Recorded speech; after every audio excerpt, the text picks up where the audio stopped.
Hey guys, welcome to a new video. Today I will just be doing a quick tutorial on how to put in an M.2 SSD. So I recently did this. I just put in this one as my new SSD, probably my primary one. So I'll just be doing a quick tutorial. So the first step is to open up your PC and find a slot that looks like this. Sometimes it might have like a couple more holes and slots for your screw.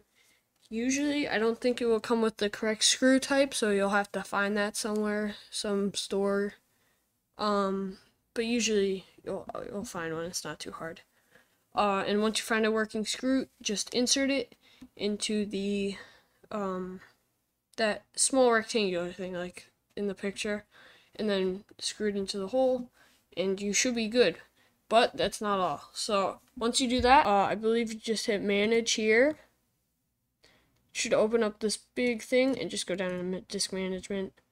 This will open up. Now, if you just put it in and it worked, which while you're putting it in, make sure to shut down your computer, and if you want, unplug all the stuff.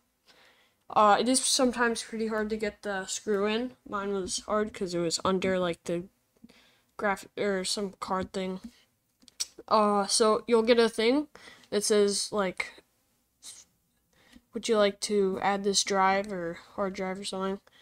You just want to say like yes to it or okay. You will name it and give it a letter. So I did this. And if you ever want to rename it, you can just right click here, hit properties, name it here.